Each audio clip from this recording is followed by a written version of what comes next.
The cold seeped through the thin wool of the sweater, a familiar ache that had settled deep in my bones. It was a soul cold, sharp and unforgiving, smelling of diesel fumes and grilled meat from a vendor I couldn't afford. From my crouched position in the alley, the Grand Hotel was a universe away, a golden monolith humming with a warmth I could only imagine. The muffled pulse of music, the laughter like distant chimes, it all filtered through the service entrance grate, a feast for someone starving. I was Lena, I was 18, and this alley was my current home. My world had shrunk to the space between hunger and cold, between one day and the next. Tonight, I was hiding behind a row of overflowing dumpsters, trying to catch a whisper of heat from the hotel's ventilation system. That's when I heard them. Two men, their voices low and urgent, huddled near the service door. They wore the black suits of hotel security, but their posture was wrong. Too rigid. Too predatory. Top of the grand staircase, the first one said, his voice a gravelly rasp. 10 o'clock, sharp. When he pauses to greet the minister. The carnation is the signal? The second asked. Red carnation on the left lapel. Can't miss it. One shot. Clean. We used the girl as the distraction. My breath caught in my throat, a knot of ice. Girl? What girl? The one who makes the scene, the first man clarified, impatient. She'll create the chaos. We slip out in the confusion. By the time they figured out, we're gone. And Kwon Ji-han is dead. Kwon Ji-han. The name was a ghost on the city's lips, a whisper in the boardrooms, and a thread in the alleys. The head of the Golden Dragon Syndicate. A man who moved through the world like he owned the very air people breathed. I'd seen his picture once, on a discarded newspaper. His face was all sharp angles and cold indifference, a mask of control. My first instinct was survival.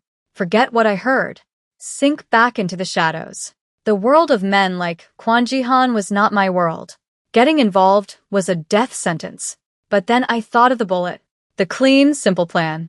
A man was going to die in the next 10 minutes, and I was the only person on this miserable street who knew it. My mother, a nurse before she got sick, used to say that knowing and not acting was a sin of its own. Her voice was a faint echo now, a memory from a life that felt like it belonged to someone else. I looked at my hands, chapped and dirty. I had nothing. No one. What was one more risk in a life made of them? The clock on a distant church tower began to chime the hour. 10 o'clock. I didn't think. I just moved.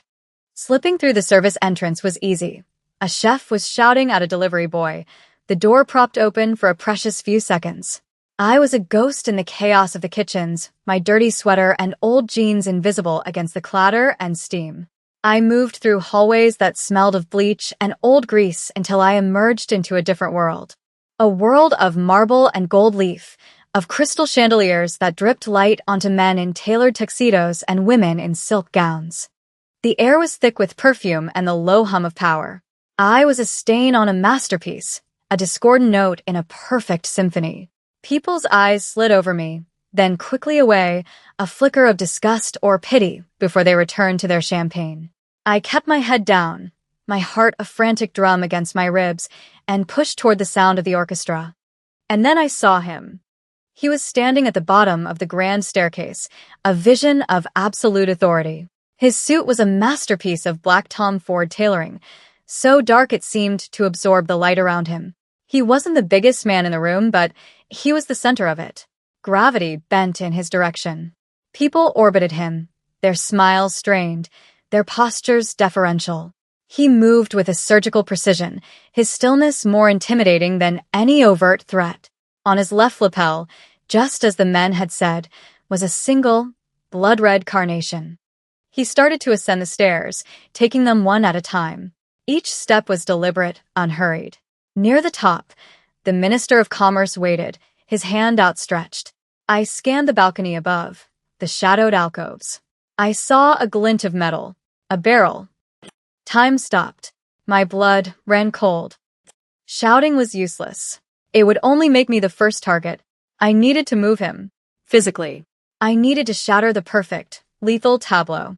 I broke through the line of onlookers, ignoring their gasps of outrage. I ran. My worn-out sneakers were silent on the plush runner carpeting the marble stairs. He was 3 steps from the top, his hand just beginning to lift to greet the minister. I didn't slow down. I launched myself at him, my hands reaching not for his body, but for the pristine white fabric of his dress shirt. I grabbed a fistful of the expensive cotton and pulled, tearing it with all the strength my desperate, underfed body possessed. The sound of ripping fabric was louder than a gunshot in the suddenly silent ballroom. He was thrown off balance, his perfect composure finally broken. He stumbled backward, his arm flailing for the banister, his body lurching down 2 steps. And in that exact moment, a soft thwip echoed from above, almost lost in the collective gasp of the crowd. A small puff of marble dust exploded from the wall, precisely where his head had been a second before. Chaos erupted. Women screamed. Men shouted. Security swarmed, creating a wall of black suits around us. 2 of them grabbed me, their hands like iron vices on my arms, hauling me to my feet. My heart was trying to beat its way out of my chest. Through the wall of his men, I saw him. Kwon Ji-han. He had straightened up, his hand reflexively touching the torn fabric of his shirt, exposing a sliver of smooth, tanned skin. He wasn't looking at the wall or at his security. He was looking only at me. His eyes were not angry. They were not panicked. They were the coldest things I had ever seen, black and depthless, and they were dissecting me with an unnerving intelligence. He saw the terror shaking my limbs, but he also saw something else in my gaze, the wild, deliberate truth of my actions. One of his guards raised a hand to strike me. "Stop," Kwon Ji-han's voice cut through the noise.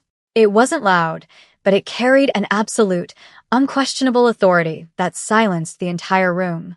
The guard froze, his hand hovering in the air. Ji-han took a step toward me, his men parting for him like the sea. He stopped just a foot away, the scent of expensive cologne, bergamot, and something like cold smoke, washing over me. He looked at my face, then at the tear in his shirt, then back to my face. "Bring her to me," he commanded, his voice a low murmur meant only for his men. "Upstairs." Now. They dragged me up the stairs, past the terrified minister and the crater in the marble wall.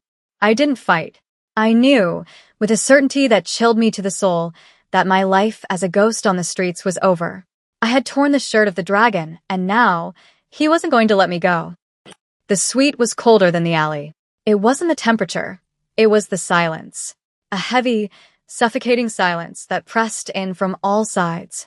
The room was a study in minimalist luxury, dark wood, gray silk, a floor-to-ceiling window that offered a panoramic view of Seoul's glittering skyline. It was a cage made of glass and steel. Kwon Ji-han stood by that window, his back to me. His men had left us alone, stationing themselves outside the door with a finality that made my skin crawl. He had shed his ruined suit jacket, and the torn white shirt hung loosely on his frame. He hadn't spoken a word since his command in the ballroom. He just stood there, a statue carved from shadows and menace. I remained where his men had left me, in the center of the vast living area, feeling small and exposed. Every nerve ending screamed at me to run, but there was nowhere to go. Finally, he turned. The movement was fluid, economical. His eyes found mine across the room, and the silence stretched, tightening like a wire. "Why?" he asked. His voice was quiet, devoid of emotion.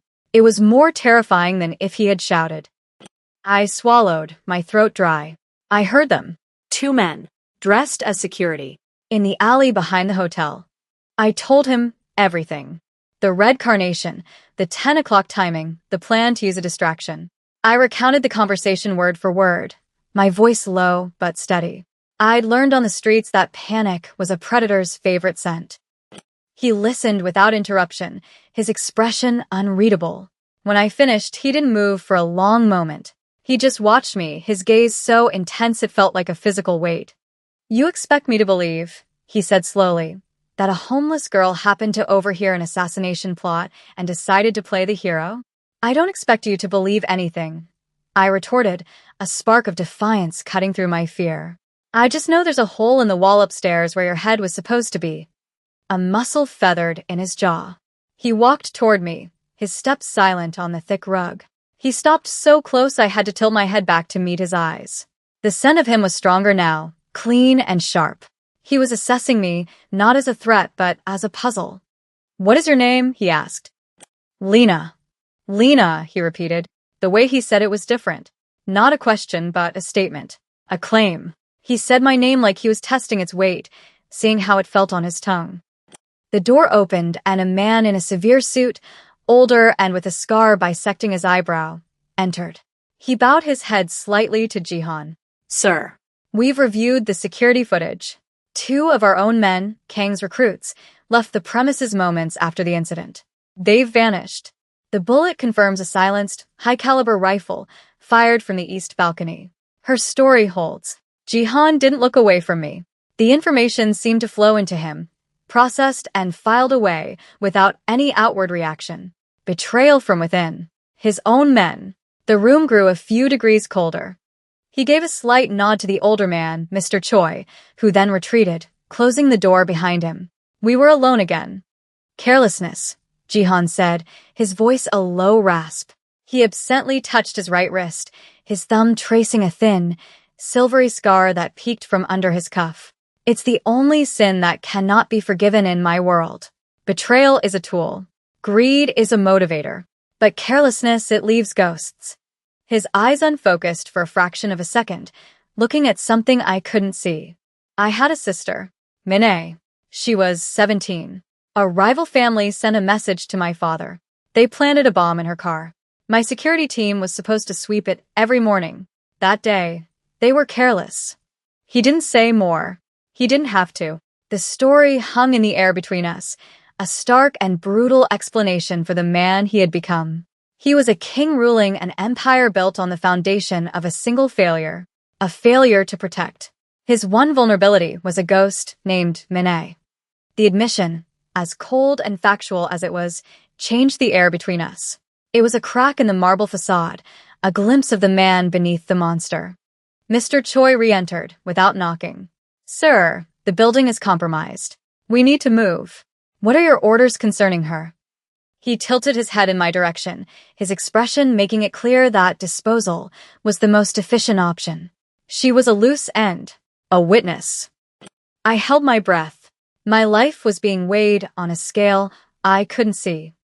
Jihan looked at me, a long, searching look. He saw the grime on my skin, the fear in my eyes, the stubborn set of my jaw. He saw the girl who ran toward the danger, not away from it. "She is a loose end," he said, agreeing with Choi, and my stomach plummeted. "But the men who tried to kill me are still out there.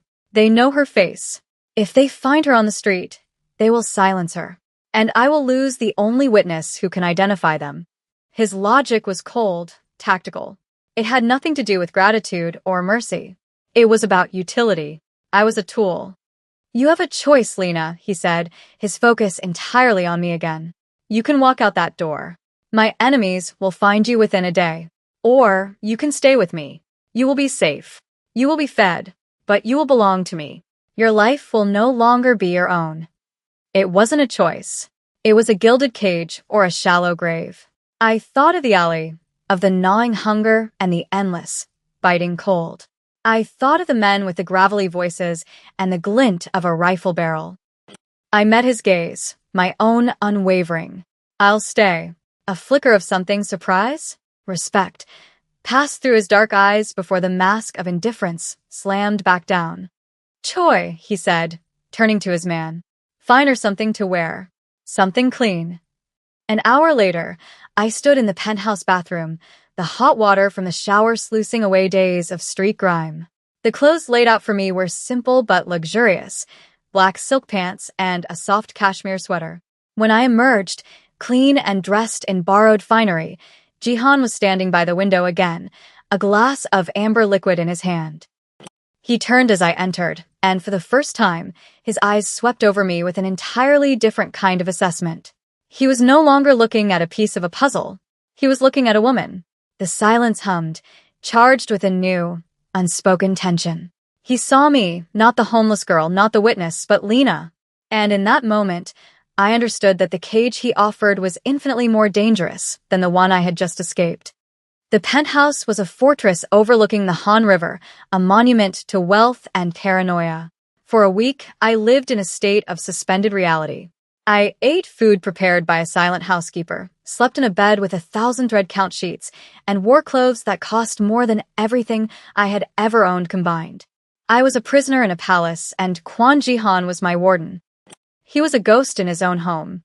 He would be gone for hours, sometimes days, and then reappear without a word, his presence a sudden drop in atmospheric pressure. We rarely spoke, but I felt his eyes on me. When I was reading one of the books from his vast library, or staring out at the city lights, I would feel a prickling on my skin and look up to find him watching me from a doorway, his expression unreadable. He was hunting the traitors. I knew it from the grim set of his jaw and the low, urgent phone calls he took in his office. His empire had been threatened, his authority questioned. The failed assassination was not an end, but a beginning. The illusion of safety shattered on a Tuesday. We were in an armored sedan, moving through the dense traffic of Gangnam. I was looking out the window, watching the blur of faces on the sidewalk, when Jihan suddenly stiffened beside me. "Down," he yelled, his voice a whip crack of command. He threw himself over me, his body a hard, unyielding shield, crushing me into the leather seat just as the world erupted in fire and sound. The car lifted, thrown sideways by a massive concussion. Glass shattered, metal screamed. The force of the blast was a physical blow, knocking the air from my lungs. Darkness. The ringing in my ears was deafening. The car was on its side, the smell of smoke and gasoline filling the small space. Jihan groaned above me, his weight a deadening pressure. "Jihan." I gasped, my voice hoarse. He pushed himself up, his movements strained. In the dim, chaotic light filtering through the shattered windows, I saw blood. A dark stain was spreading rapidly across the side of his white shirt. "We have to get out," he grunted, his face pale with pain. The doors were jammed. He kicked at the sunroof, the reinforced glass cracking, then shattering on the third try. He hauled himself up and out, then reached back for me. His hand was strong, pulling me from the wreckage into the chaos of the street. People were screaming, running. Our driver was dead.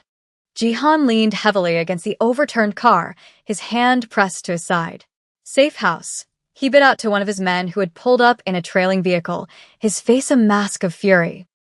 The safe house was a nondescript apartment in a forgotten part of the city. It was clean, sparse, and anonymous. Mr. Choi got Jihan inside, practically carrying him to the threadbare sofa. "The doctor is on his way," Choi said, his face grim. "But he's 40 minutes out. Traffic is a nightmare." Jihan swore, his head falling back against the cushions. He was bleeding too much. His breathing was shallow, his skin clammy. He was going into shock. 40 minutes was a lifetime. My mother's voice, the one I hadn't heard in so long, was suddenly clear in my head. "Stop the bleeding. Check for shock.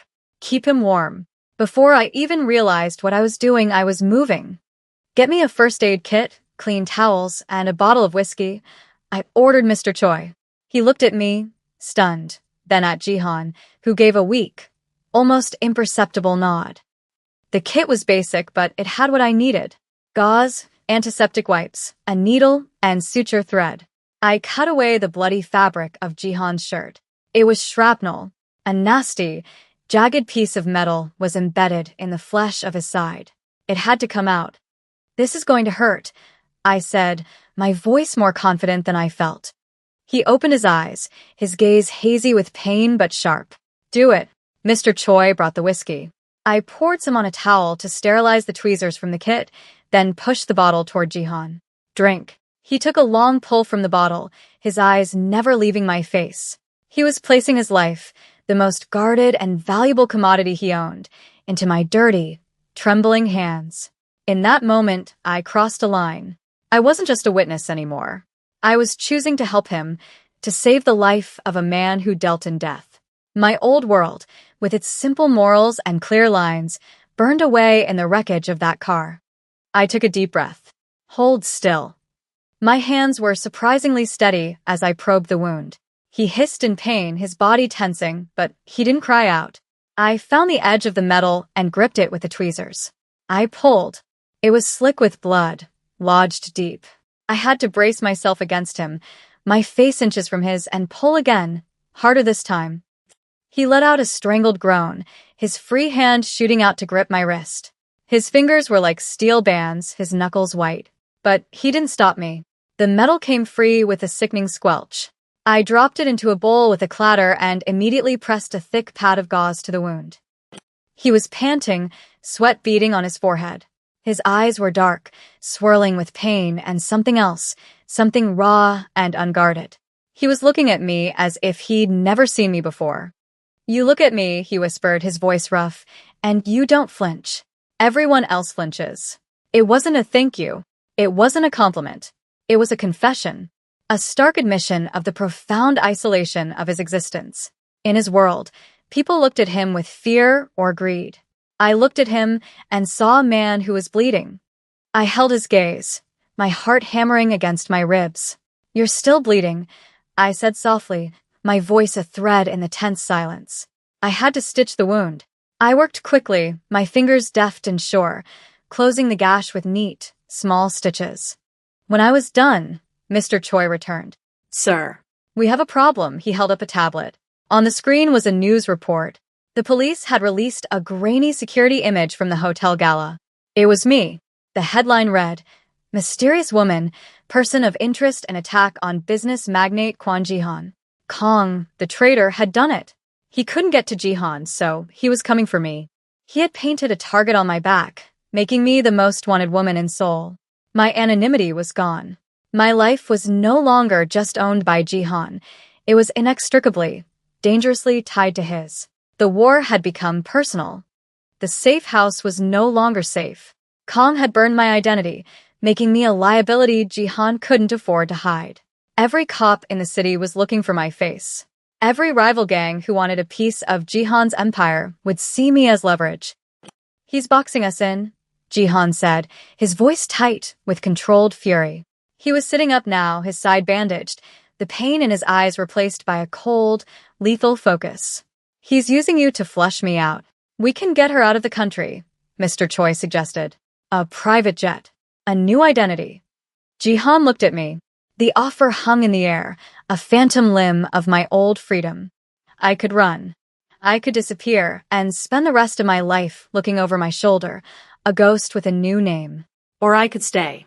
I could face the storm with the man who had become its center. Running felt like a different kind of death. "No," I said, the word coming out stronger than I expected. "He used me to start this. I'm not going to run while he uses me to finish it." A slow, dangerous smile touched Jihan's lips. It didn't reach his eyes. "Kong thinks you are my weakness," he murmured, more to himself than to me. "He will learn." The next 24 hours were a blur of calculated moves. Jihan worked his network, his voice a low, commanding hum over encrypted phones. He was a general moving his pieces across a chessboard, anticipating his enemy's every move. He moved us to a new location, an abandoned warehouse in the industrial district near the port, a place of rust and shadows. It felt like the end of the world. He was still weak, favoring his injured side, but he moved with a predatory grace that his injury couldn't diminish. He handed me a satellite phone. "This is for emergency use only. It has one number in it, mine. If we are separated, you press the green button and you speak. I will find you." The weight of it in my hand was immense. It was a lifeline. It was a leash. The attack came just after midnight. They didn't storm the gates. They were silent, ghosts slipping through the broken fences and shattered windows. Kong knew Jihan was injured. He was coming for the kill. The first sign was a soft thud from the floor above. Jihan was instantly on his feet, a gun appearing in his hand as if from thin air. "They're here," he whispered, pushing me behind a stack of old shipping crates. "Stay here. Do not move." Gunfire erupted, the deafening cracks echoing through the cavernous space. Muzzle flashes lit the darkness in strobing, violent bursts. Jihan's men, only a handful of his most loyal soldiers, returned fire. It was a brutal, close-quarters battle. I watched from the shadows, my heart lodged in my throat. Jihan moved through the violence like it was his natural element. He was precise, economical, each shot finding its mark. But they were outnumbered. One by one, his men fell. Soon it was just him, pinned down behind a rusted piece of machinery. Kong stepped out of the shadows, a cruel smirk on his face, his own gun aimed squarely at Jihan. "It's over, Jihan," Kong sneered. "Your empire dies with you tonight. I'll even keep your little pet. She'll be useful." My blood ran cold. Jihan was trapped. His clip was empty. I heard the useless click. Kong was advancing, savoring the moment. I had to do something. My eyes darted around, searching for anything. My gaze landed on a large, red fire extinguisher mounted on a nearby pillar. Beside it was a high window, its glass grimy, overlooking a lower, corrugated tin roof. An idea, desperate and insane, sparked in my mind. While Kong was monologuing, I scrambled from my hiding place. I was surprisingly quiet. I lifted the heavy extinguisher, my muscles screaming in protest. I swung it with all my might against the window. The sound of shattering glass was explosive in the tense silence. It was a disorienting, violent crash that drew every eye, including Kang's, for a split second. It was all the time Jihan needed. In that moment of distraction, he lunged, not with a gun, but with a knife he had strapped to his ankle. He moved with impossible speed, a blur of black closing the distance between him and Kong. The fight was short and savage. It ended with Kong on the floor, the knife buried in his chest. Silence descended, thick and heavy, smelling of cordite and blood. Jihan stood over his fallen enemy, breathing heavily. He looked at the carnage, at his loyal men lying still on the concrete floor. Then he looked at me. He walked toward me, his steps sure and steady. He was covered in dust, a fresh cut bleeding on his cheek, but his eyes were clear. He stopped in front of me, reaching out a hand, not to grab me, but to gently touch my face. His thumb brushed away a smudge of dirt from my cheek. "They targeted you because of me," he said, his voice low and raw. "From now on, anyone who touches you answers to me." He paused, his gaze locking with mine, absolute and possessive. "You are under my claim." It wasn't a proposal. It was a decree. In his world, it was the most binding vow he could make, a declaration of ownership that was also the ultimate promise of protection. We returned to the penthouse. The city lights of Seoul glittered below, a sprawling galaxy of indifferent stars. The cost of our survival had been high. Jihan had lost men. I had lost the last ghost of the person I used to be. My name was cleared, Kong was posthumously framed as the sole conspirator, but I could never go back. I was marked by Jihan's world. I stood by the floor-to-ceiling window, wrapped in a simple silk robe he had left for me. I watched the traffic flow like blood cells through the city's arteries. I was no longer a ghost on its streets, invisible and cold. I was something else entirely.